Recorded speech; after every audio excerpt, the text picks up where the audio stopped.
Asalaamu calaykum waraxmatullaahi wabarakaatuh. Soo dhawaada daawadayaal ku soo dhawaada muuqaal kale. Haddaba muuqaalkeena maanta ayaa waxaan uga hadli doonaa habka ugu fudud ee aad Bible u furan karto adiga oo joogo dalka Soomaaliya ama dalkeena Soomaaliya. Haddaba inta badan Bible-ku wuu ku diidayaa inaad ka furato wadanka Soomaaliya, balse hadda qaab fudud ayaan ku tusaya waliba adiga oo ka furanaya mobile-kaaga account Bible ah oo walibana shaqeynaya. Haddaba sideed u furan kartaa? Fadlan haddii ay tahay markii ugu horeysay ee channel-kan soo boqoto, waxaan si xushmad leh kaaga codsanayaa inaad channel-ka subscribe saarato, gambaleelkana aad furato si ay kuu soo gaaraan muuqaalada aan halkan kusoo gudbino. Haddaba haddii aan u gudubno muuqaalkeena maanta ayaa waxaan uga hadli doonaa habka ugu fudud ee Bible u furan karto. Marka hore kareemta mobile-kaaga ayaa tagaysaa, kabacdi waxaa si caadi ah u qoraysaa Bible ayaad qoraysaa. Bible markii aad qorto kabacdi qaybta searching ayuu ku gelin doonaa, kabacdi xer ayaa sugaysaa.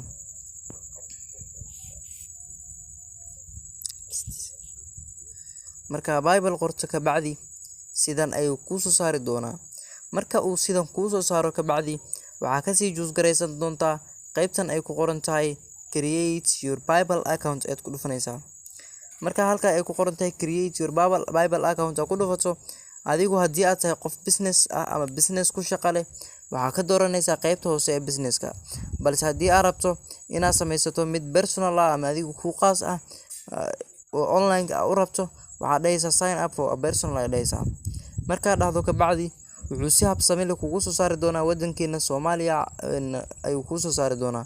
Kabacdi waxaad dhahaysaa get started aad dhahaysaa. Get started markii aad dhahdo, number-kaaga ayuu ku weydiin doonaa, number-kaaga ayaadna gelin doontaa. Number-kaaga markii aad geliso kabacdi next ayaa dhahaysaa.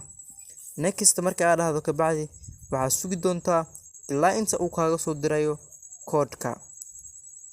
Haddii aan sugno daqiiqado yar kabacdi code-kii ayuu noo soo diray, sida halkan ugu wada jeedaan code-ku ayuu noo soo diray.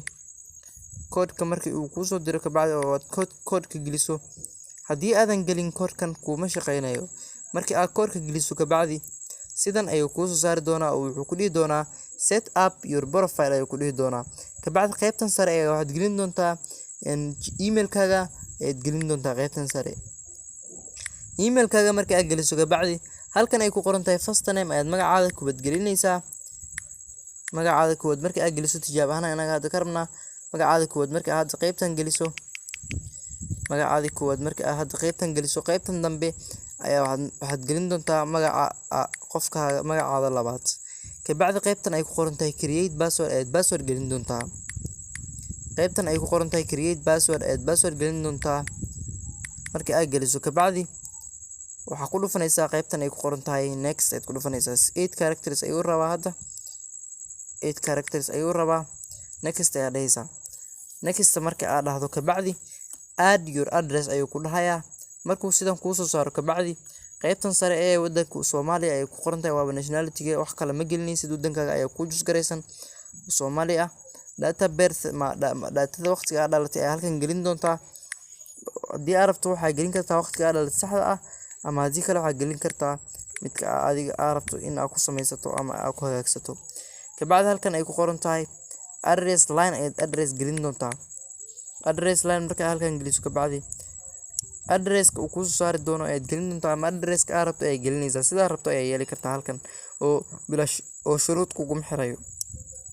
Halkanna sidan ayaa dhahaysaa gobolka aad joogto ayaad gelinaysaa. Kabacdi labadan calaamadood ee tigta ayaad ku dhufan doontaa. Post-code-kan waxba ma taaban doontid, halkan post-code-ka ay ku qoran tahay, halkan post-code-ka ay ku qoran tahay, waxba ma gelin doonto, iskaga tagi doontaa. Kabacdi waxaad dhihi doontaa agree and create account ayaad dhahaysaa. Agree and create account markii aad dhahdo kabacdi wuxuu ku dhihi doonaa you are in with what's next, send money lacag ku dir ayuu ku dhahay. Shop and use your new account ayuu ku dhahay. Shop with Bible haddii aad rabto inaad ku shopping garayso ama wax ku gadato, get started ayaa dhahaysaa. Haddii aad rabto inaad lacag ku dirtana waxaad dhahaysaa try it now ayaa dhahaysaa. Try it now markii aad dhahdo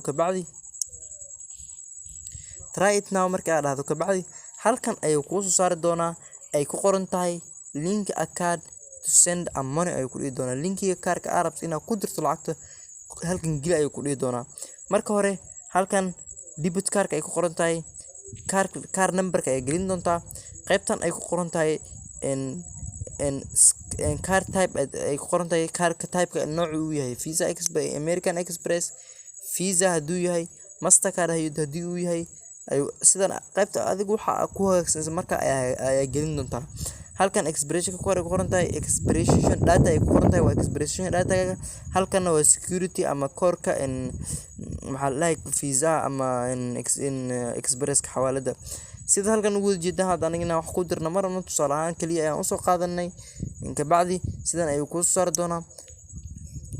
hadda anigana wax ku dirna marna hadda uu ku hagaagsamay marka uu sidan kugu hagaagsamo ka bacdi hadhow marka aad rabto in aad lacag kugu jirto ama bible ay lacag kugu jirto ama meel ku soo xortay lacag kugu jirto ku gidsisto mid kale habka fududka kaliya express ka aad gelin doonto halkan express ka bacdi halkan security korka aad gelin doonto hab fudud aad ugu rajin kartaa halka ka bacdi lagu soo diri karaa hadii aad lacag ka shaqeystay Sweetcoin iyo hadii wax kale ka shaqeystayba. fadlan hadii aad ka heshay muuqaalada sidan oo kale oo aan ka soo sameyn karno muuqaalo kale oo walibana ku saabsan bible-ka iyo habka lacagta looga baxo iyo habka lacagta loogu wareejiyo xawaaladaha sida American Express ka amal loogu wareejiyo muuqaalada dambe ayaan ku soo dari doonaa. hadii aad jeceshahay in aan soo sameeyo muuqaal noocaas ahna waxaa nooga reebtaa dhanka commentiga. fadlan waxaan ka codsanayaa si xushmad leh kaaga codsanayaa hadii ay tahay markii ugu horeysay channelkan soo booqato inaad subscribe saarato gambaleelkana furato si ay ku soo gaaraan muuqaalada aan halkan ku soo gudbiyo. assalaamu calaykum.